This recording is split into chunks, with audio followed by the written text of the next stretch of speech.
Wow, what great lectures to take over from. To continue the topic, I'm Anna from Dual Good Health, and we have developed a basic life support training in virtual reality. So I'm going to talk about more about the virtual reality technology as well as its implementation in medical training as well. So going back to the need for basic life support training, more than 60% of fourth-year medical students said that they lacked confidence in dealing with cardiac arrest situations. Even more so, more than 35% of final-year medical students said they were reluctant to participate in resuscitations as well. Why is this? Basically, what we have is a mixture of training methods that include actors. They also include non-practical teaching methods, and that may lead to disengagement of students.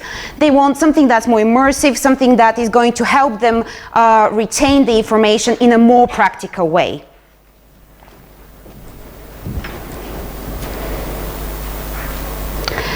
The question is, how do we provide realism in a medical training scenario? Is virtual reality the way forward, or is the training simulation a better way? What virtual reality can do is actually create a whole world that imitates the real world and provides a way to train doing practice.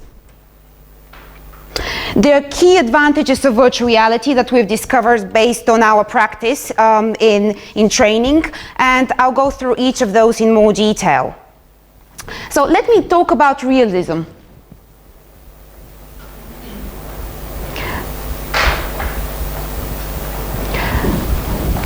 You can see what the trainee experiences. So they're feeling that they're actually in the street environment. It is very realistic. It's a 3D modeled world that can be changed and adapted as needed. And the trainee actually feels that they're in there. And they can move around and walk as if they're on the street, actually. So here the casualty is dealing with a dangerous situation by moving the cable. You can see how they're feeling that as if they're actually holding the stick. Here they're asking for response, and there is a decibel meter that actually tracks how well they're doing it. Here they're dealing with the airway, and they're listening for breathing as well. Because the technology can track very accurately the position of the head, it can actually tell for how long they're actually listening for breathing. They also have to ask for help as well. This scenario is developed for bystanders, so that it's going to help the training in the community as well as medical students as well. The issue is around engagement as well. So it's quite important to perform the CPR in a way that there is direct feedback on how well they're doing it. So the scoring is quite important as well. Gamification techniques show that while scoring, you need to encourage trainees to want to perform better. And we've noticed that especially in medical students, they want to compete with their peers, and they want to improve their skills.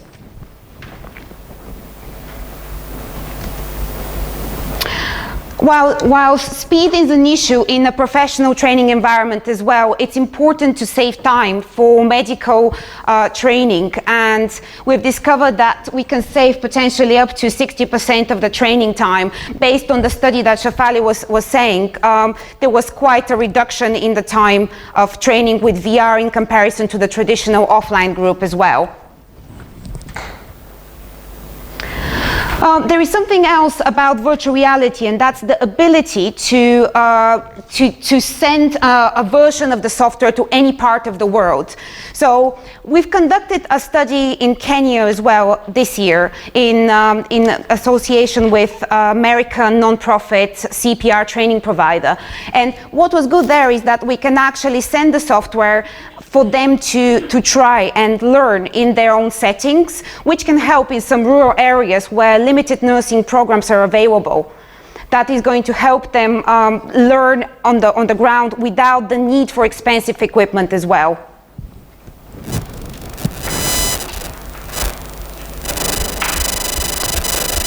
The next thing would be reaching to non-medical professionals, which is now possible with lower-end headsets as well. For example, for the study, we used HTC Vive, which is great for tracking the hands and is great for medical training. But for people that can't afford the high-end solution, there is the Oculus Go device available that offers training at a more affordable price. So here we've developed a full first aid course that actually teaches choking, recovery position, and the full emergency first aid course.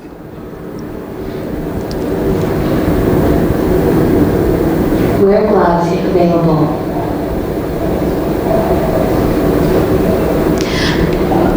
If the wound is covered by clothing, remove or cut away the clothes.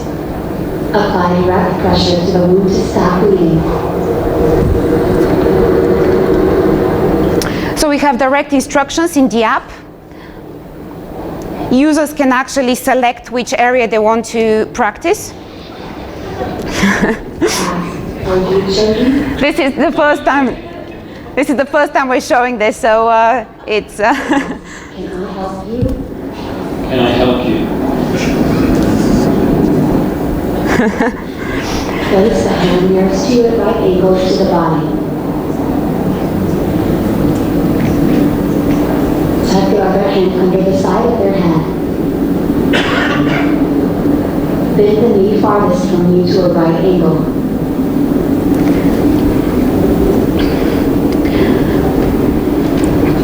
So what's important for trainees to see the immediate results of their actions. Press the green button to turn on the AED. Pull green tab to remove pads. Apply pad to patient's bare chest.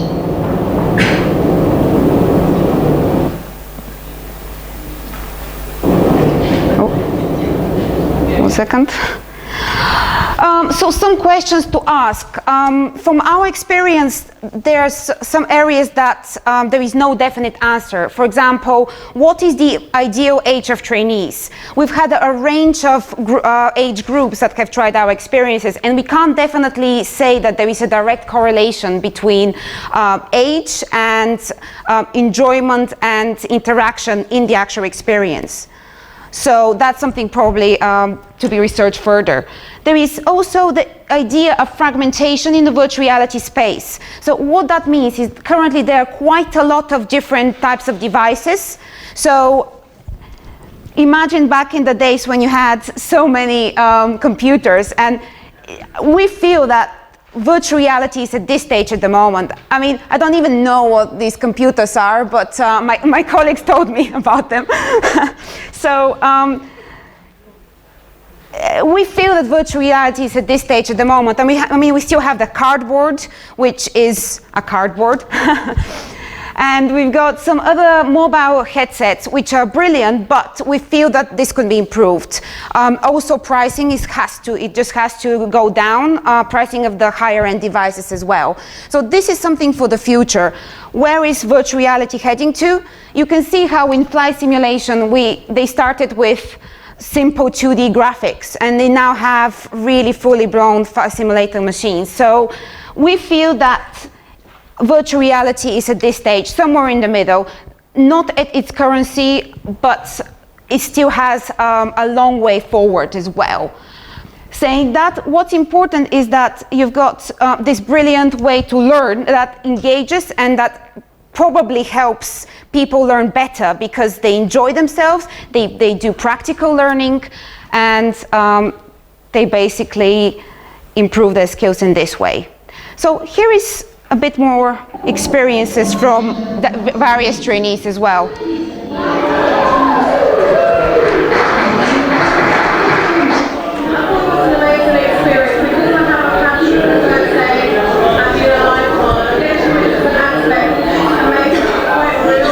Yeah, it felt so real though, like, hey, it's good. I was like, oh my god, okay. I really felt that I have the ability now to practice this on somebody who's unconscious.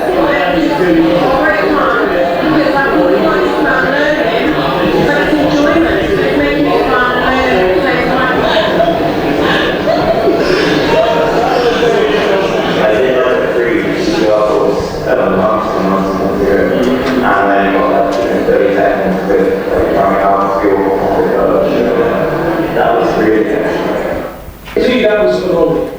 I'm very interested in anything that makes it better and more realistic for people to learn. Certainly what I've discovered through my travels and work in simulation is that, actually having it very specific and targeted at given activities is really, really important. I think it's very exciting, and I think the capacity to adapt it, change it, model it, and review it is really exciting. Really impressive. Thank you very much for your time. That's all. Thank you.